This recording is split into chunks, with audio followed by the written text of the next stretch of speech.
የ2018ን አፈጻጸምና የ2019 ደግሞ እቅዳችንን ለመነጋገር ነው ዛሬ የተገናኘ ነው። ለዚህ በጣም እናመሰግናለን። እቅዳችንን የምንነጋገርበት ሴሽን ነው። ይህንን ደግሞ የሚያቀርቡልን የተቋማችን ዋና ስራ አስፈጻሚ ኢንጂነር ጌቱ ገረመውን ወደ መድረክ እጋብዛለሁ። በጣም አመሰግናለሁ። እንኳን በደህና መጣችሁ። ዛሬ የምናቀርበው በ2018 ዓመት የነበረን አፈጻጸም፣ የገጠሙን ቻሌንጆች እና ለ2019 ደግሞ የምናሻሽላቸውን ያቀድናቸውን ጉዳዮች አብረን ጊዜ ወስደን ብሪፍ እንደራረጋለን። በዋናነት ትልቁ ስራችን ደንበኞችን እንግዲህ ኃይል መስጠት ነው። በአመቱ ስንሰራ እየቆየ ነው። እንደ ተቋም አዲስ ያሉን ደንበኞች ወደ 6 ሚሊዮን እየተጠጋ ነው። 5.88 አካባቢ ነው። በእርግጥ የዚህን ወር ሲጨምር ወደ 6 እየተጠጋ ነው ያለው። አሁን ያለን ደግሞ አገልግሎት የምንሰጥባቸው ማዕከላት ወደ 576 አካባቢ ደርሰዋል። እንግዲህ አዲስ ደግሞ አሁን እየጨመርን ያለናቸው ሰርቪሶች አሉ። ወደኛ እየመጡ ያሉ ቻርጂንግ ስቴሽን ወደ 4 አዳዲስ ትልልቅ ቻርጂንግ ስቴሽኖችን ከተማ ውስጥ ገንብተናል። ወደ 40 የሚሆኑ ቻርጂንግ ስቴሽኖችን እንደ ሀገር እየገነባን ነው። በቅርብ በአንድ ወር ጊዜ ውስጥ በአዋሳ ኮሪደር ድረስ የሚሄዱ ወደ 8 የሚመረቁ ቻርጂንግ ስቴሽኖች አሉ። ባለፈው በጀት ዓመት 4 ለማድረስ ሞክረናል ማለት ነው። ፖስትፔድ እና ፕሪፔድ ቆጣሪዎቻችን 82.6% ያህሉ ፖስትፔድ ናቸው። ፕሪፔድ ወደ 15.8%። እንዲሁም ደግሞ አሁን ወደ ስማርት እየቀየረን ነው ቆጣሪዎቻችንን። የነበሩን ቆጣሪዎች በጣም አውትዴትድ ረጅም ጊዜ የቆዩ እንደመሆናቸው መጠን ወደ ስማርት እየተቀየሩ ነው ያሉት። በቀጣይ ከዚህ በኋላ ስማርት እና ስማርት ሬዲዮ ደግሞ ኤስቲኤስ የሆኑ ቆጣሪዎችን ብቻ ለማገናኘት ስራ ጀምረዋል። ከሁሉም አይነት ሶርሶች መብራት ማግኘት የቻሉ ሃውስሆልዶች ወደ 65% እንግዲህ ደርሰዋል። ከዲስትሪቢዩሽን ኔትወርክ አንጻር በአመቱ በኦቨርኦል ያለን ወደ በሚዲየም ቮልቴጅ ወደ 79643 ኪሎ ሜትር የደረሰ ኔትወርክ ተቋም ውስጥ መኖሩን የሚያሳይ ነው። በሎ ቮልቴጅ ወይ ደግሞ ከትራንስፎርመር በኋላ ያሉ መስመሮችን በተመለከተ ደግሞ ከ100 ሺህ በአመቱ መሻገራቸውን በአጠቃላይ የሚያሳይ ነው። ሌላው የ66 ኪሎ ቮልት ሰብስቴሽን የ45 በትራንስሚሽን የሚያሳዩ ቁጥሮች ናቸው። እነዚህ ወደ 37 ሰብስቴሽን በኢዩ ወይ ደግሞ በእኛ ተቋም ማኔጅ የሚደረግ አለ በ45 66። ሌሎቹ በፓወር ካምፓኒ ወይ ደግሞ በኢፒ ስራ ያሉ ናቸው ማለት ነው። ሌላው ከትራንስፎርመር አንጻር ሲታይ ወደ 69000 አካባቢ ትራንስፎርመር ተቋሙ እንግዲህ ኖሮታል ማለት ነው በአጠቃላይ አመቱን ጨምሮ።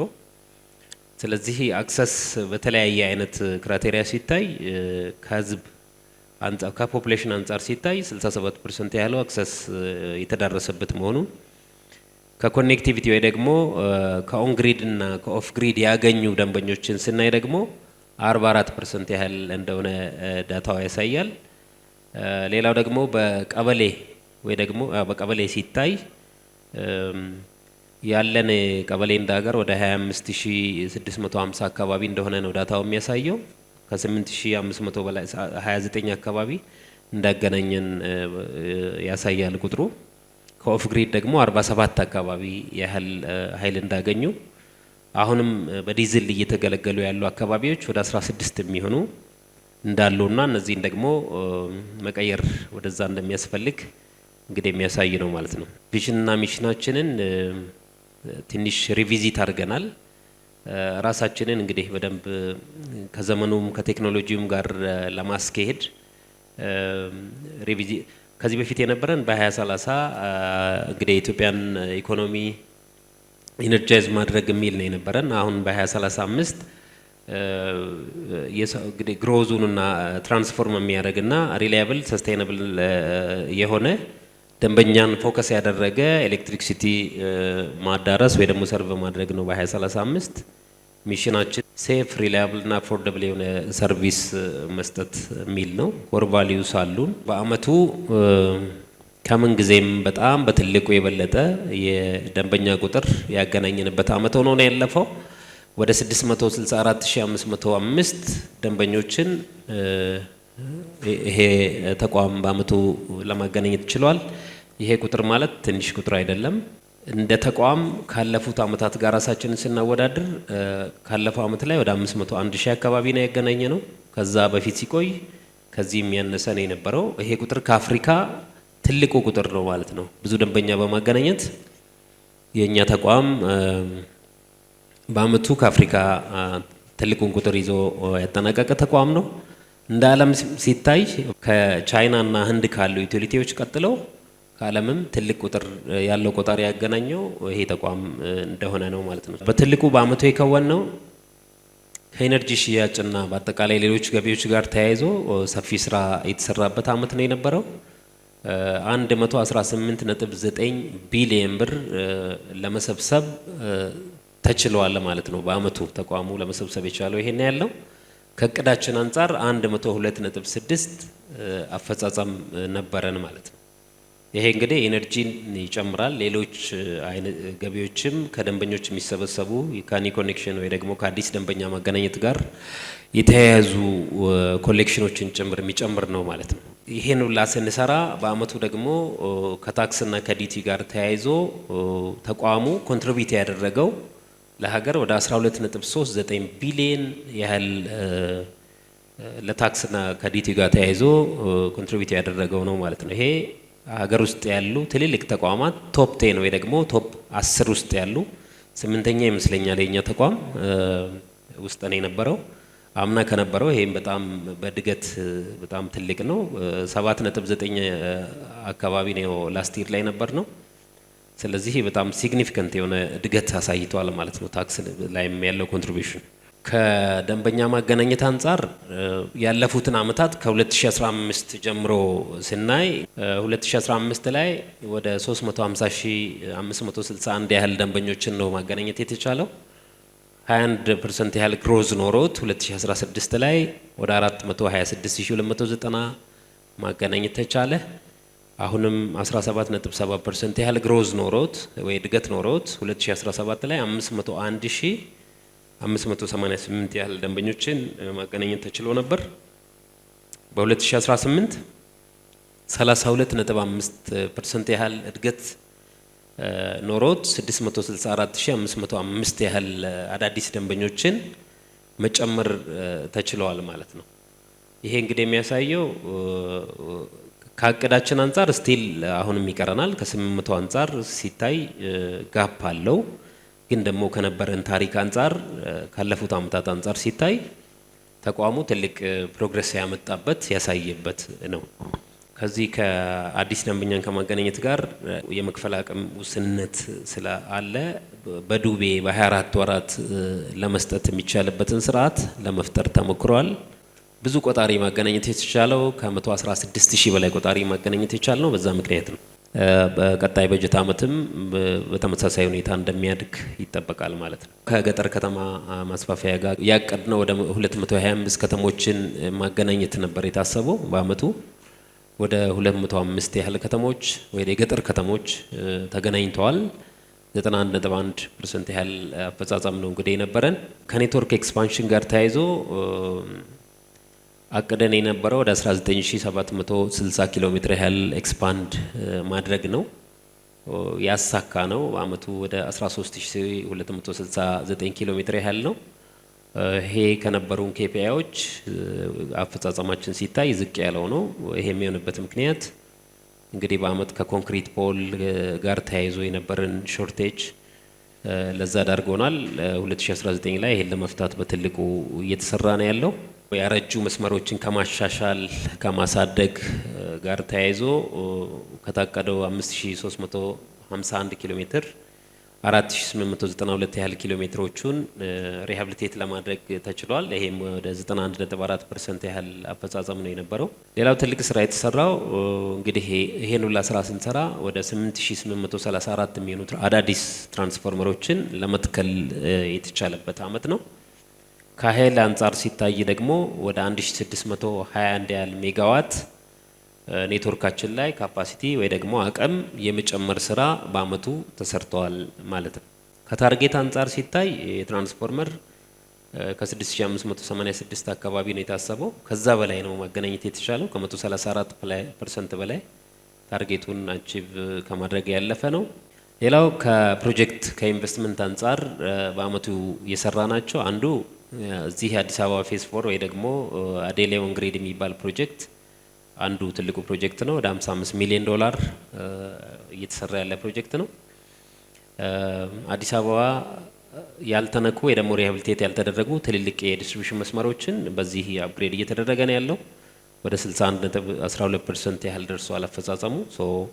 ይሄ ፕሮጀክት ሲያልቅ በትልቁ የዚህ ከተማ የመቆራረጥ ችግር የሚፈታ የሚያግዝ ፕሮጀክት ነው ማለት ነው። ሌላው ያለቀ እየተጠናቀቀ ያለ ከዚህ በፊት የቆየ የተጀመረ አትራፕ የአዲስ አበባ ትራንስሚሽን ሪሃቢሊቴሽን አፕግሬዲንግ ፕሮጀክት ወደ 97.91% ደርሰዋል። ኦልሞስት ወደ ኮሚሽኒንግ ስቴጅ ላይ ያለ እየተጠናቀቀ ያለ ፕሮጀክት ነው። እሱም በትልቁ የከተማውን እንግዲህ የኃይል መቆራረጥ የካፓሲቲ መጨመርም ጋር ተያይዞ እያገዘ ያለ ፕሮጀክት ነው። ሌላው ፕሮጀክት አዴሌ ኦንግሪድ ወይ ደግሞ የአስሩ ከተሞች የምንላቸው ፕሮጀክቶች ናቸው። ከአስሩ ውስጥ 6ቱ ኦልሬዲ ወደ ጨረታ ሂደት አልፈው ወደ ኮንስትራክሽን እየገቡ ያሉ ናቸው። ወደ 67.43 ሚሊዮን ዶላር በላይ ፋይናንስ አላቸው። ሌላው ትልቁ ፕሮጀክት ፕራይም አንድ የምንለው ፕሮጀክት ነው። ወደ 72 ከተሞች ናቸው ያሉት እዚህ ውስጥ። ከ72 ውስጥ 34ቱ ፋይናንስ አግኝቶ ስራቸው ኦልሬዲ ተጀምረዋል። አንዳንዶቹ በሂደት በግዢ ሂደት ያሉ ናቸው። ወደ 141 ሚሊዮን ዶላር አካባቢ ፋይናንስ ያለው ፕሮጀክት ነው። የፕሮኪርመንት ስቴጅ ላይ ያሉ ስለሆኑ አፈጻጸሙ ዝቅ ያለ ነው። ገና እየጀመረ ያለ ፕሮጀክት ስለሆነ ማለት ነው። በአመቱ እንግዲህ ኔትወርክ ላይ ያሉ ችግሮችን ከመፍታት አንጻር ትልቅ ስራ የሰራ ነው። ያለንን ኔትወርክ ኢንስፔክት በማድረግ ነው የጀመርነው ላስት ይር ማለት ነው። ከ62000 ኪሎ ሜትር በላይ የሆነ የእኛ መስመሮች ኢንስፔክት ተደርገዋል። ከ67000 በላይ ትራንስፎርመሮቻችን ደግሞ ኢንስፔክት እንደተደረጉ ነው ሪፖርታችን የሚያሳየው። ከታርጌት አንጻር የትራንስፎርመሩ ታርጌታችንን አቺቭ አድርገናል ከ100% በላይ ኦልሞስት ማለት ነው። ከኢንስፔክሽን ከመስመር ኢንስፔክሽን አንጻር ሲታይ 91.8% ያህል ታርጌታችንን አቺቭ ለማድረግ የቻልንበት ነው። ይሄንንም በመስራት ብዙ የወሰድናቸው ሬክቲፋይ ያደረግናቸው የፈታናቸው ሰፋፊ ችግሮች አሉ። ስፔሻሊ አዲስ አበባና አዲስ አበባ ዙሪያ ለዘመናት ችግር የነበረባቸው ከመቆራረጥ ምክንያት የሚሆኑ ችግሮችን በዚህ በኢንስፔክሽን ፕሮግራም ተለይቶ ብዙ ስራ ተሰርተዋል ማለት ነው። በአመቱ ከፓወር ካምፓኒ የገዛነው ኤነርጂ ወደ 18319 ጊጋዋት ሀወር ወይ ደግሞ 18.3 ቴራዋት ሀወር ያህል ኤነርጂ ገዝተን ለደንበኞቻችን ሽጠናል ማለት ነው። ለመግዛት ያሰብነው ወደ 18.2 ቴራዋት ሀወር ነው። እንግዲህ ከእቅዳችን አንጻር ከ100.5% በላይ አቺቭ ለማድረግ የተቻለበት ነው። ከአመታት እንግዲህ ከ2015 ዓመት ጀምሮ ስታዩት የኤነርጂ ግሮዙን እንደምታዩት 2015 ላይ ወደ 11.9 ቴራዋት ሀወር ኤነርጂ ነው መግዛት የተቻለው። 2016 13.4 ቴራዋት ሀወር፣ 2017 15.8 ቴራዋት ሀወር፣ 2018 ላይ ደግሞ 18.3 ቴራዋት ሀወር ኤነርጂ ለመግዛት ተችሏል። 39.2 ቢሊዮን ያህል ገንዘብ ከአዲስ ደንበኛ የሰበሰብነው ነው። ወደ 2.8 ያህሉ ደግሞ ከአሴት ሊዚንግ ወይ ደግሞ ከኪራይ እና ከተለያዩ ገቢዎች የተሰበሰበ ነው። ወደ 472.8 ያህል ሚሊዮን ደግሞ የሰበሰብነው ከሚወገዱ ወይ ደግሞ ረጅም ጊዜ የቆዩ መወገድ ካለባቸው ሪሶርሶች ነው ማለት ነው። እነዚህ ተደምረው ነው ቅድም ወደ 118.9 ቢሊዮን ያህል ያለውን ቁጥር የደረሰው።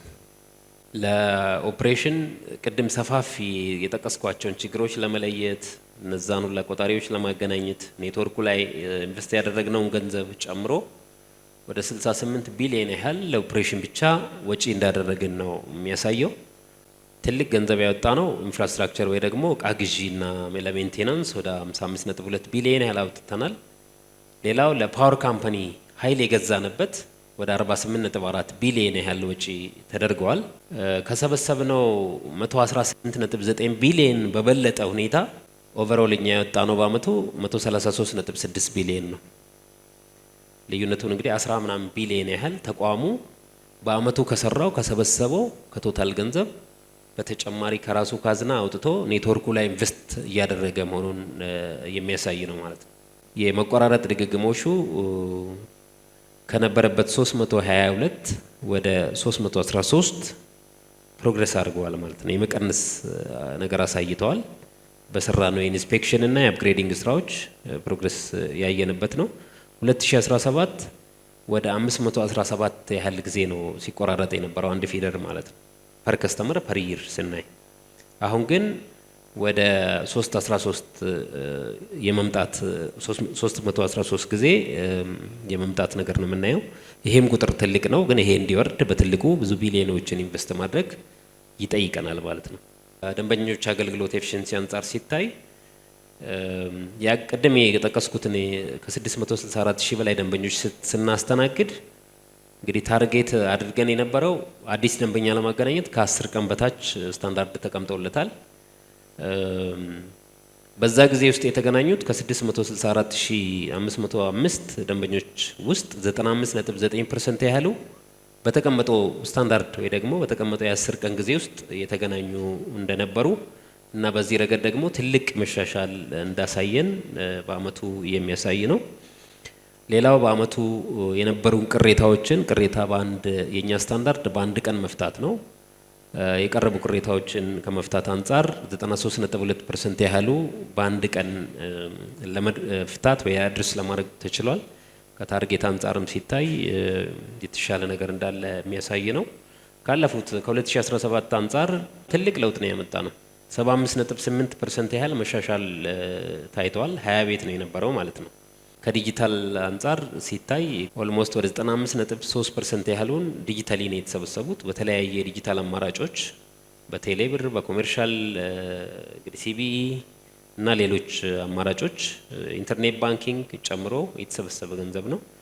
በካሽ የሰበሰብነው 1% ያህል አካባቢ ነው። ደንበኞቻችን አሁን ከዚህ በፊት ቆጣሪ አንባቢ ሄደ ያነባል። አሁንም አንዳንድ ቦታዎች ላይ ይሄዳሉ። ኢንፋክት ግን በቴሌግራም ቦት መላክ የሚቻልበትን ስርዓት ለመፍጠር ተችሏል። ደንበኛው ራሱ ንባቡን እያነሳ እየወሰደ መላክ የሚቻልበትን እና ከሪሲት ጋር ተያይዞ ያሉ ስራዎች የተሰሩበት መሆኑን የሚያሳይ ነው። ከስነ ምግባር ጋር ያሉ ጉዳዮች አንጻር ስናይ ዲጂታል አፕሊኬሽን አለ እንደምታውቁት። በዛ የመጡ ጥቆማዎች የወሰድናቸው አክሽኖች ጋር ተያይዞ ያሉ ናቸው። ወደ 621 ሪፖርቶችን ወስደን ደርሶናል። በዛ 595 ያህሉ ኢንቨስቲጌት ተደርገዋል። በጥሩ ነው እንግዲህ ያየ ነው ማለት ነው። የወሰድናቸው እርምጃዎች ናቸው እነዚህ። በዛ ከመጡት ውስጥ ከ166 በላይ የሚሆኑ ኬዞች ወይ ደግሞ 166 የሚሆኑ ኬዞች ከኮራፕሽን ጋር የተገናኙ ጉዳዮች ነው የነበሩት። ወደ 1583 ያህል የሚሆኑት ደግሞ ከአስተዳደራዊ ጉዳዮች ጋር የተገናኙ ናቸው። ከዚህም ጋር ተያይዞ ወደ 24 የሚሆኑ ሰራተኞች እርምጃ እንግዲህ ተወስደዋል። ውላቸውን ተርሚኔት የማድረግ የሌጋል ጉዳዮች ደግሞ በዛው በሂደት ያሉ ናቸው ማለት ነው። በህግ የሚካሄድባቸው ጉዳዮች አሉ። የማስጠንቀቂያ ሌላ ደግሞ የውስጥ ቅጣቶችም በዝርዝር ተቀምጠዋል ማለት ነው። እንግዲህ በትልቁ እንደ ቻሌንጅ በአመቱ የገጠሙን እነዚህን ስራዎች ስንሰራ በዋናነት ንብረቶቻችን ወይ ደግሞ ኢንፍራስትራክቸራችን ላይ የደረሰው ውድመት ነው። ይሄ ተቋሙን በትልቁ የተፈታተነ የነበረ ነው። ወደ 570 ሚሊዮን ያህል የንብረት ዘረፋ ተቋሙ ላይ በአመቱ የደረሰበት አመት ነው። ከመስመሮች ዲስትሪቢዩሽን መስመሮቻችን እስከ ትራንስፎርመሮቻችን ድረስ እና የአንደርግራውንድ ኬብሎቻችን ተቆርጦ እስከ መወሰድ የሚደርሱበት ከባዱ ፈተና እንግዲህ ያሳለፍንበት ነው። ይሄን ችግር እንግዲህ በትልቁ ከሚመለከተው አካል ጋር ከጸጥታ አካላትና ከሚመለከታቸው አስተዳደሮች ጋር የመስራት ስራዎችን እየሞከርን ነው። እንግዲህ ትልቅ ስራ ይፈልጋል ማለት ነው። ሌላው የኤነርጂ ስርቆት ነው። ቅድም ያልኩት ከ1000 በላይ ያህል ቆጣሪ ላይ ስርቆት በአመቱ ያገኘንበት ነው። ይሄም ፈተናችን ነበር። ሌላው ከራይት ኦፍ ዌይ ወይ ደግሞ ከወሰን ማስከበር ጋር የነበረ ብዙ ፕሮጀክቶች ብዙ የኦፕሬሽን ስራዎች ስላሉን ቻሌንጅ የተደረግንበት ነው። ሌላው ቻሌንጅ ደንበኞች የተጠቀሙበትን ኢነርጂ ከመክፈል ጋር ያለ ቻሌንጅ ነው። እሱም ፈትነውን የቆየ ቻሌንጅ ነው። ሌላው ትልቁ ችግር ያው ከአቅም ጋር የውስጥ አቅም የኮንትራክተር አቅም ጋር የተያያዙ የተፈተንባቸው ችግሮች ነበሩ ማለት ነው በአመቱ። ያንን ከገመገመን በኋላ እንግዲህ ያሉን ቻሌንጆች አይተን ወደ 2019 እንዳይሻገሩ 2019 ደግሞ የተሻለ ለማድረግ ቅድም የላስት ይር ላይ የገለጽኩት ከ664 ሺህ በላይ ቆጣሪ ያገናኘንበት አመት ነው። 2019 ደግሞ ወደ 1.1 ሚሊዮን ቆጣሪ ለማገናኘት ተቋሙ እንግዲህ አቅደዋል። አክሰስ ሬታችን በጣም ሩቅ ነው ብለናል። ኢንፍራስትራክቸሩ ግን የደረሰባቸው 67% ያህል የሚሆኑ ፖፑሌሽኖቻችን ኢነርጂ ማግኘት የሚችሉበት ሁኔታ የተፈጠረ ስለሆነ ቆጣሪ ማገናኘቱ ከዛው በቅርበት የሚቻልበት ስለሆነ ይሄን ያህል ቁጥር ማድረስ እንደምንችል ተቋሙ እንግዲህ አምኖ ወደ 1.1 ሚሊዮን ያህል ደንበኛ ለማገናኘት እየሰራን ነው። ይሄን በምናደርግበት ውስጥ የገጠር ከተሞችን ወደ 317 የሚሆኑ ኃይል መብራት እንዲያገኙ በአመቱ የሚሰራበት ነው።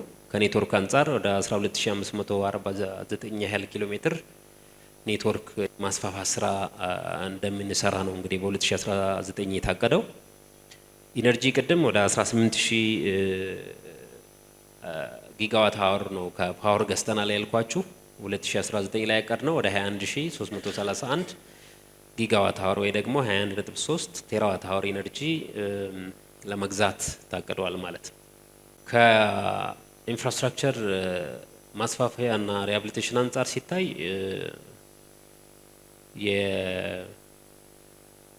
የኤክስፓንሽኑ ፓርት ወደ 12549 ኪሎ ሜትር ነው።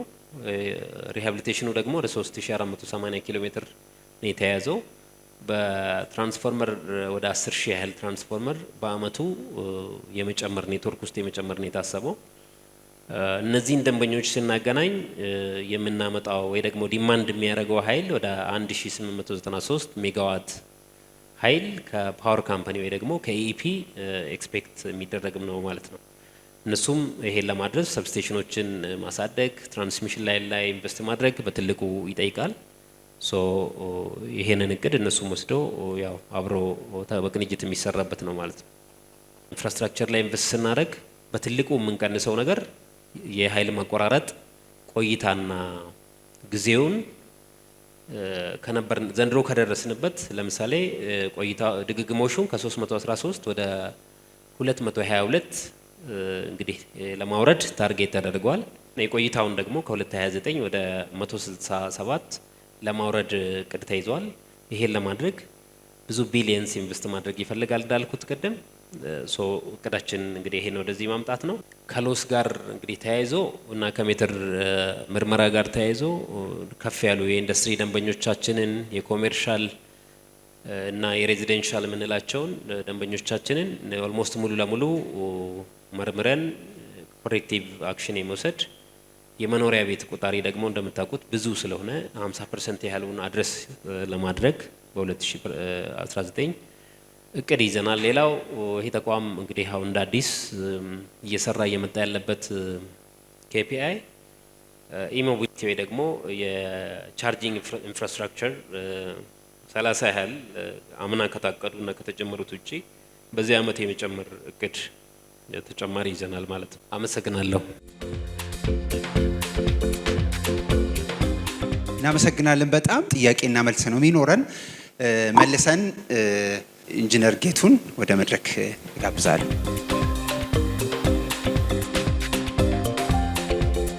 ተቋማችሁ ቀጣይነት ባለው መልኩ አስቀድማችሁ መረጃ የምትሰጡበት ሁኔታ መፍጠራችሁ እኔ በግሌ አመሰግናችኋለሁ። ምክንያቱም አትሊስት ችግሩ ቢኖርም ሰው አስቀድሞ እንዲያውቅ ማድረጋችሁ ቀላል ዋጋ የሚሰጠው ስላልሆነ ማለት ነው። እኔ ነዋሪነት እዚህ መሀል ከተማ ነው፣ 4 ኪሎ አካባቢ ነው። አንዳንድ ጊዜ በቀን 3 ጊዜ ሁሉ የሚጠፋበት 4 ጊዜ የሚቆራረጥበት ሁኔታ አለ።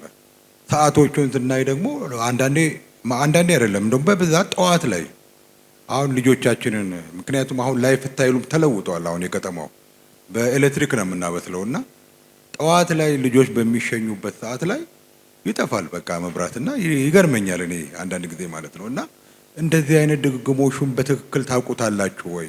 በሶሻል ሚዲያ ላይ የምትሰጧቸው ፊድባኮች ለሚነሱ ጥያቄዎችም አስተያየቶችም ቅሬታዎችም ምላሽ ለመስጠት የምትሄዱበት መንገድ በጣም አሪፍ ነው። አንድ ማነሳው ነገር ጥያቄ ምንድነው፣ በተለይ በዚህ በተጠናቀቀው በጀት ዓመት የአዳዲስ ደንበኞች ማፍራት ላይ ያከናወናችኋቸውን አቅርባችኋል። ኔክስት ይር ወይም በያዝነው በጀት ዓመት ደግሞ ኦልሞስት እጥፍ ነው ያቀዳችሁት።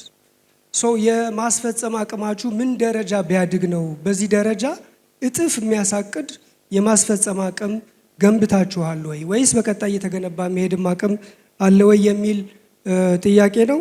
ለአንድ መኖሪያ ቤት ከቅርብ ጊዜ ወዲህ ያልተገባ የታሪፍ ጭማሪ በጣም እየታየ እንደሆነ እኔም ካለሁበት የገጠመኝ ነገር ስላለ ነውና ይህንን በሚመለከት ቅሬታ በሚቀርብበት ጊዜ የሚሰጠው ምላሽ የአቆጣጠር ስህተት ነው የሚል ነውና ምናልባት የታሪፍ ጭማሪው የተለየ ነገር አለ ወይ? በታሪፍ ጭማሪ ዙሪያ ይፋ ሳይደረግም እየተደረጉ ያሉ ጭማሪዎች ካሉ እሱ ግልጽ ቢደረግና ቅሬታ በሚቀርብበት ጊዜ ክፈሉና ከዛ በኋላ ቅሬታውን እናያለን የሚል አሰራር ነው ያለው ተቋሙና ከፍሎ ነው ቅሬታው የሚታየውና ይሄ በምን አግባብ ነው መታየት ያለበት የሚለው ነው። ሌላኛው ደግሞ ቆጣሪ ያላቸው ነገር ግን ሰው የማይኖርባቸው ቤቶች የመብራት ታሪፍ እንዲከፍሉ ይደረጋልና ብር ሲመጣ ይታያል። እንዴት ነው ይሄ አሰራር? ማለት ሰው አይኖርባቸውም ነገር ግን በቃ ማለት ያልተገመተ ወይም ደግሞ በጣም የበዛ የታሪፍ ዋጋ ሲመጣባቸው ይታያል። ሌላው ከመልካም አስተዳደር ጋር በተያያዘ አብዛኛው ጊዜ ከመብራት ኃይል ጋር የሚመጡ ቅሬታዎች የሚፈቱበት መንገድ በአንድ ቀን ውስጥ የሚያልቁ ሳይሆን ምላሽ የማይሰጣቸው ብዙ ሰዎች እንዳሉ የሚጉላሉ ብዙ ሰዎች እንዳሉ እንሰማለንና እነዚህም በሚመለከት ከብልሹ አሰራር ጋር የተወሰዱ እርምጃዎች ካሉ ቢገለጽ የሚለውን ለማንሳት ነው። አመሰግናለሁ። ከኢንቨስትመንት አንጻር ከላስት ይር ኢንክሪመንቱ በምን ያህል ፐርሰንት ነው በዚህኛው ዓመት ያደረጋችሁት? የጋራ መኖሪያ ቤቶች ያሉባቸው አካባቢዎች ሪም በአንድ ብሎክ 80 እና 70 ሰዎች በአንድ ቆጣሪው ደግሞ በስሪ ፌዝ ይጠቀማሉና ከ5 ከ6 ወር በፊት እኔ ቅሬታ የሰራሁባቸው ቦታዎችም እንዳሉ ነው የማውቀው። ዛሬም እነዛ ሰዎች ቆጣሪው ተሰጥቷቸዋል ለአንዳንዳቸው። ነገር ግን ኤሌክትሪኩ ዛሬም በስሪ ፌዝ ነው እና የሚጠቀሙት። ይሄ ችግር መቼ ነው የሚፈታው? ከኤሌክትሪክ ቻርጅ ጋር እርስዎም አንስተውታል። ከማስፋፋት አንጻር የተጀመሩ ስራዎች ካሉ እንዲሁም ነዋሪዎች እየገቡበት ባለው አካባቢ ላይ ነዋሪ በስፋት በሚንቀሳቀስበት ቦታ ላይ ከማስፋፋት አንጻር ምን ታቅዷል?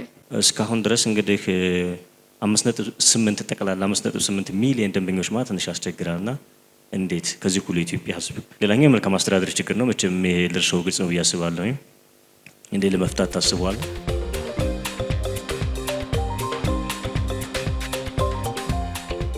ማናችንም ቤት በጠዋት ልጆቻችንን ወደ ትምህርት ቤት ልንልክ ባሰብንበት ሰዓት መብራት ሲጠፋ የሚሰማን ስሜት ጥሩ አይደለም።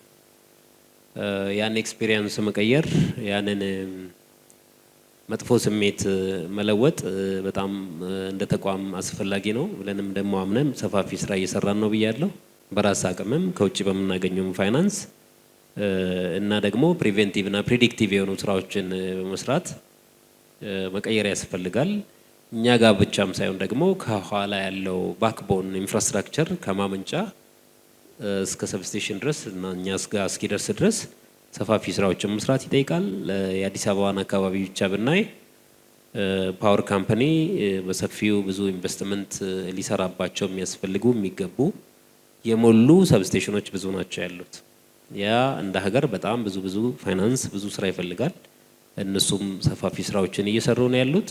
ተቀናይተን አቅደን የመስራት እንግዲህ በደንብ ጥረት እያደረግን ነው። ስለዚህ ከመቆራረጥ ጋር ያሉ ጉዳዮች በዛ ይፈታሉ የሚል እምነት ነው ያለኝ። ከሶሻል ሚዲያ ጋር የተነሳውን የሰጡንም ፊድባክ ማመስገን ነው የምፈልገው። ከዛ በተሻለ ሁኔታ መቀየር ያስፈልጋል። ኒ ኮኔክሽን ወይ ደግሞ አዲስ ደንበኛ ማገናኘትን የውስጥ አቅም አለ ወይ ደብል ለማድረግ እንዴት አሰባችሁ የተባለው ይሄን ለመስራት ምንም ያን ያህል የተለየ ከባድ አቅም የሚጠይቅ አይደለም። ኢትዮጵያ ውስጥ ኮንትራክተር ሆኖ የዲስትሪቢዩሽን መስመር ላይ ቆጣሪ የማገናኘት ስራ መስራት የሚችሉ ብዙ አቅም ተገንብተዋል ባለፉት አመታት። አሁን ያለፈውንም 664505 ቆጣሪ የተገናኘው አብዛኛው በአውትሶርስ ተደርገው ነው የተሰራው። ያን አቅም ማሳደግ እንደ ሀገር በትልቁ ረድተውናል። አሁንም የሚካሄደው በዛ አፕሮች ነው። ታሪፍ ከስኬድ የተለየ በደንብ በየአመት በየኳርተር እየተደረገ እየተሰላ ነው ያለውና ከሱ ውጪ ምንም ሌላ የተጨመረ ታሪፍም የለም። የዛሬ 2 አመት የተጨመረውን ታሪፍ ነው ከፋፍለን እየሰጠን ያለ ነው። መታወቅ ያለበት አት ዘ ሴም ታይም ይሄን ስናደርግ ወደ 2 ሚሊዮን የሚጠጉ የኛ ደንበኞች ከ50 ኪሎዋት ሃወር በታች የሚጠቀሙ ከፓወር ካምፓኒ ከገዛ ነው ኢነርጂ በ50% ቅናሽ ተደርገው ነው የሚሸጠው። ዓለም ላይ ካሉ የዩቲሊቲ ተቋማት ዝቅተኛው ታሪፍ ያለው ከመጨረሻ ሁለተኛ ላይ የኢትዮጵያ ነው፣ የዚህ ሀገር ታሪፍ ነው።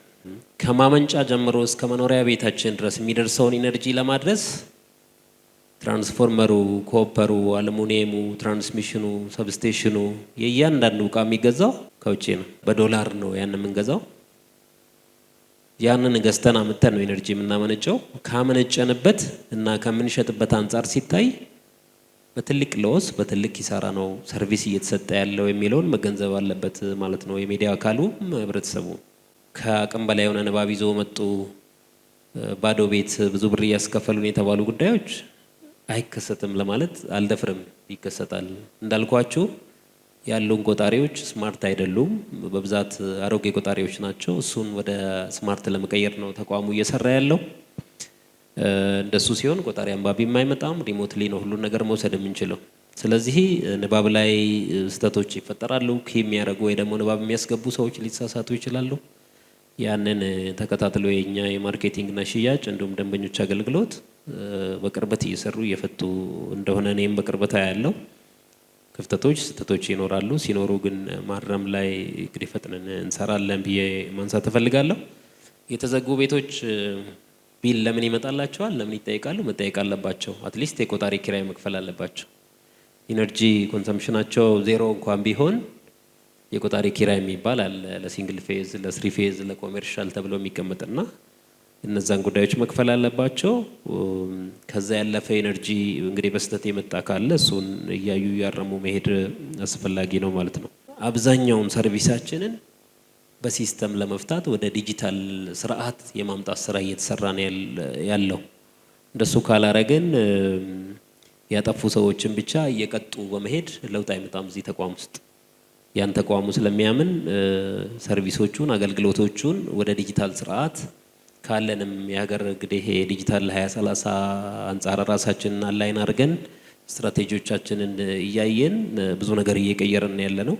ከዛ የከፋ ያሉ ችግሮች ካሉ ግን ወስደን ለማረም ዝግጁ መሆናችንን ለመግለጽ ነው። የታቀደውን የዲጂታል 2030ን እውን ለማድረግ ኢነርጂ በጣም ክሪቲካል ነው፣ ወሳኝ ነው። ከዛ አንጻር ነው እየሰራን ያለ ነው። የኢንፍራስትራክቸር እንግዲህ ግንባታው አዲስ ደንበኛ የመጨመሩ እነዛም ያው ኢምፓክት አላቸው ማለት ነው። 800,000 ደንበኛ ለማገናኘት አቅደን ወደ 664 ያህል ነው ያቀድነው። ትልቅ ቁጥር ነው የተገናኘው። ግን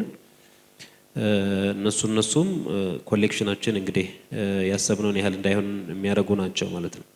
ከኦፍ ግሪድ ጋር ተያይዞ የተነሳው በደንብ አልተካሄደበትም፣ አልተሰራም የተባለው ኦፍ ግሪድ ሰፋፊ ፕሮጀክቶችን አቅደናል። ብዙ ጥናቶችም አሉ። 12፣ 25 እንደዚህ 100 እየተባሉ ሰፋፊ ፕሮጀክቶች ተይዘዋል በኦፍ ግሪድ። አሁንም እየተሰሩ ያሉ አሉ። በ2030 30% ከኦፍ ግሪድ ነው የሚገናኘው የተባለውም ታርጌት የተያዘው ከዛ አንጻር ነው። ፋይናንስም ከወርልድ ባንክና ከሌሎች ፋይናንሰሮች ያለው ፕሮጀክት ስለሆነ በትኩረት እየተሰራ እንደሆነ እና ትኩረት የምንሰጠው መሆኑን ለማንሳት ነው።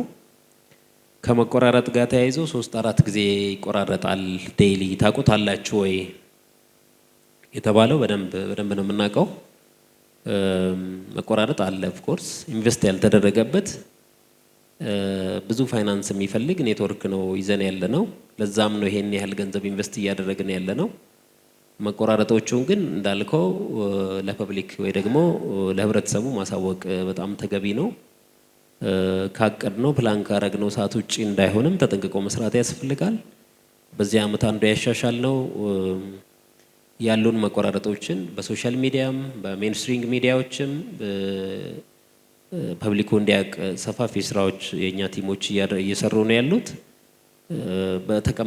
ትልቁ ችግር ምንድነው? በኤመርጀንሲ ወይ ደግሞ ከፕላን ውጭ የሆኑ ከአቅም በላይ ሲሆን በኤመርጀንሲ የሚቋረጡ መስመሮች አሉ። በእንደዚህ አይነት ሁኔታ ውስጥ ካልሆነ ስፔሻሊ ትልልቅ ከተሞች ላይ በግልጽ የሚታወቅበት ስርዓት አለ። መቋራረጡን ግን ለመቀነስ በሌሊት ክፍለ ጊዜም ጭምር ስራ መስራት ጀምረናል። አሁን ፕሮጀክቶቻችን ከሌሊት 4 ሰዓት እስከ ንጋት 11 ሰዓት ድረስ እንዲሰሩ ክትትል እያደረግን ያለ ነው። ምክንያቱም ሎድ ብዙ ያሌለበት ሰዓት ነው ያ ሰዓት። በዛ ለመቅረፍ ስራዎችን እየሰራን ነው። እንደ ሀገር አዳዲስ ኢኒሼቲቮች፣ ስትራቴጂዎች እየመጡ ስለሆነ ራሳችንን ከዛ አንጻር አላይን ማድረጉ በጣም አስፈላጊ በመሆኑ ነው ሪቪዚት የተደረገው።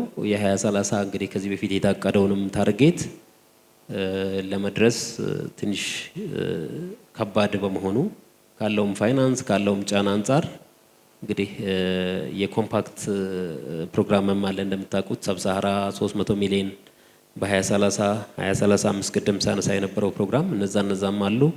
የሆም ግሮን ኢኮኖሚክ ሪፎርሞች አሉ። ሌሎች የዲጂታል 2030 አለ። እነዚህን ትኩረት ውስጥ የከተተ መሆን ስለነበረበት ነው ሪቫይዝ ለማድረግ የተሞከረው። ተገምግመዋል የሚለውን ለማንሳት ነው። ሌላው ከጋራ ቆጣሪ እዚህ የኮንዶሚኒየም አካባቢ ያለው የጋራ የመኖሪያ ቤቶች ጋር ያሉ ቆጣሪ ጋር ተያይዞ እንግዲህ አዲስ አበባ አካባቢ ብዙ የሆኑ በቁጥር የበዙ ስፔሻሊ በደቡብና በምስራቅ አዲስ አበባ አካባቢ ያሉ የጋራ መኖሪያዎች አሉ። ባለፈው በጀት ዓመት በጣም ብዙ ለማገናኘት ተሞክረዋል። እንደምታውቁት ከቆጣሪ በፊት ቆጣሪ የሚያልፍባቸውን ፓዞች ወይ ደግሞ አንደርግራውንድ ኬብል ለማምጣት የሲቪል ስራ ከአክራ የአዲስ አበባ ከተማ ቲሞች መስራት ያለባቸው የሲቪል ስራ ሰፋፊ ስራዎች አሉ።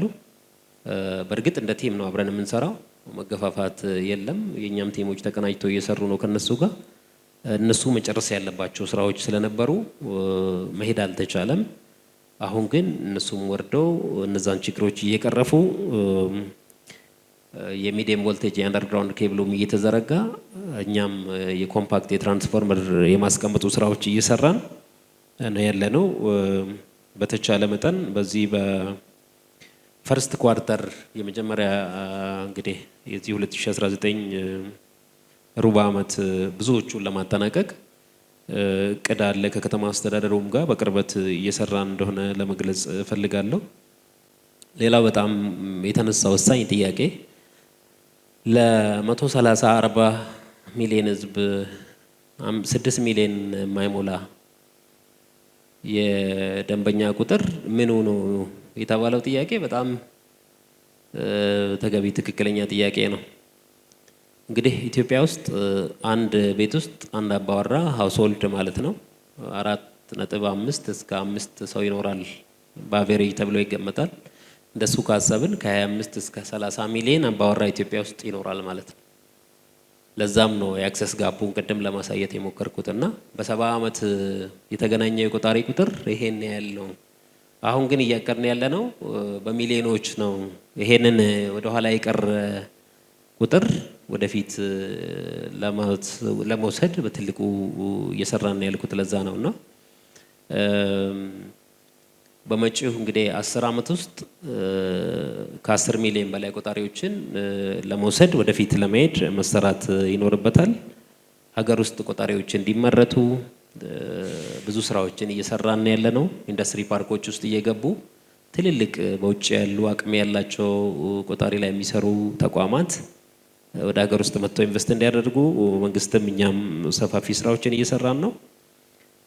እንግዲህ በታሪክ ለመጀመሪያ ጊዜ 1.1 ሚሊዮን ቆጣሪም አሳግተን እንገናኛለን የሚል እምነት ነው ያለን።